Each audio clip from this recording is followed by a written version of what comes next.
Coucou, c'est Pauline. Alors aujourd'hui, je vais vous expliquer combien de sucre vous pouvez manger de façon raisonnable, de façon saine. Alors je vais parler de plein de choses, de sucre raffiné, de graisse, de plantes entières, de plein de notions différentes et je vais essayer de garder des mots simples pour que ce soit compréhensible par tout le monde. Alors premier cas de figure, vous mangez de manière à peu près normale, de manière moyenne, donc c'est une alimentation qui est quand même relativement grasse. Bon, alors pour savoir si vous mangez beaucoup de graisse ou pas, regardez sur un site tel que Chronometer, vous saisissez tous vos aliments de la journée, puis vous regardez le pourcentage de calories pour chaque nutriment. Glucides, protides, lipides. Et s'il y a plus de 20% de lipides, c'est beaucoup trop en fait. Bon, si c'est entre 10 et 20, ça va encore. Si c'est moins de 10% de lipides, c'est super bien. Alors, donc une fois que vous savez si vous mangez très gras, moyennement gras ou alors peu gras. Donc en fait, plus vous mangez gras, et puis moins vous aurez le droit à des sucres simples. Pourquoi? Parce qu'en fait, quand il y a beaucoup de graisse dans votre sang, et ben en fait ça cause du yo-yo à la glycémie. Et du coup, dès que vous rajoutez du sucre par-dessus, ben, c'est encore pire. Alors que si vous avez très peu de graisse dans le sang, ben, en fait, votre sucre il peut aller là où il veut, il n'est pas bloqué, il peut rentrer dans les cellules tranquillou, il n'y a pas de graisse qui gêne. Voilà. Donc regardez les études, elles disent ça, c'est pas moi qui l'ai inventé. Donc bref, si vous mangez de manière normale assez grasse, ben tant pis pour vous, vous n'aurez pas trop le droit à du sucre raffiné, ou alors des sucres simples en général.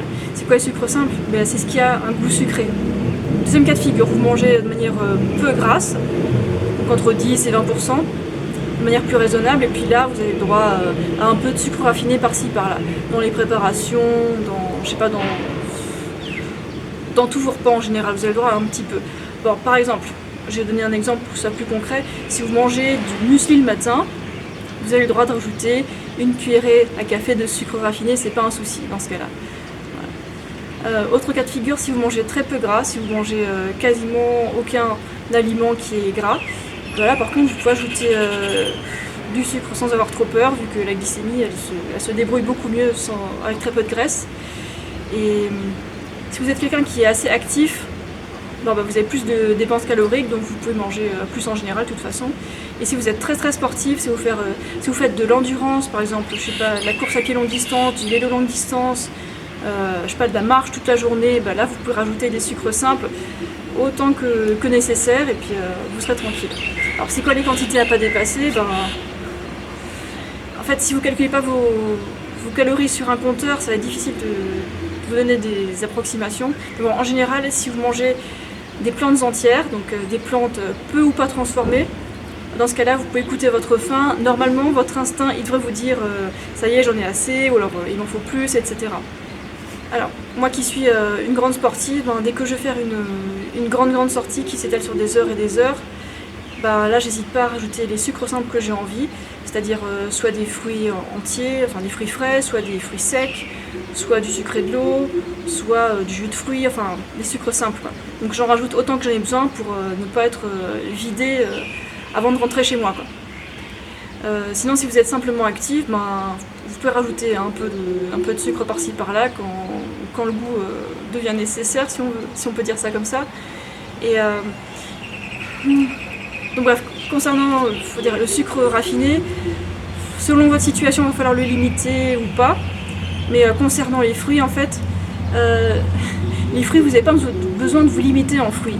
Les fruits, c'est un aliment hyper sain. Alors, je vais vous mettre un article d'une doctoresse qui vous explique tout ça en détail avec des études super lourdes à l'appui, donc indémontables. En fait, les gens, dans ces études-là qu'elle cite, plus ils mangent de fruits, et puis moins ils ont le diabète, et puis moins ils ont de morts prématurées, moins ils ont d'AVC, de surpoids. Donc n'hésitez pas à manger des fruits, à faire des collations de fruits ou carrément des repas de fruits, c'est génial. Et si vous n'aimez pas les fruits, ben c'est pas grave, il y a encore plein d'autres sources de glucides qui sont possibles. Donc soit des féculents, donc, soit des tubercules, soit des céréales en gros, soit des légumes amidonnés. Donc en gros ça fait quoi? Ça fait du riz, ça fait des pâtes, des pommes de terre, patates douces, pain, enfin ouais, toutes sortes de glucides, ou alors je sais pas, des courges, courges butternut, enfin je laisse libre cours à votre imagination. Donc ça aide des légumes et puis ça vous fait aussi des repas super bien. Et l'important c'est que donnez du goût à vos repas quoi. C'est pas la peine de faire de manger des repas qui sont soi-disant sains et équilibrés et puis au final vous régalez pas. Faites-vous plaisir et puis n'ayez pas peur du goût sucré quoi. Surtout celui qui vient des fruits, c'est le plus sain quoi. Donc pour moi qui m'intéresse à la nutrition depuis des années et des années, l'ennemi numéro 1 c'est pas le sucre, c'est l'huile. Je vous envoie vers une vidéo qui explique ça. C'est un docteur très très qualifié qui vous explique pourquoi l'huile c'est pas un aliment sain. Donc si vous voulez manger des oléagineux, mangez plutôt des graines et des noix entières et puis pas de l'huile, les trucs hyper raffinés. Voilà, c'est la science qui le dit. Donc, encore une petite comparaison sur le sucre et l'huile.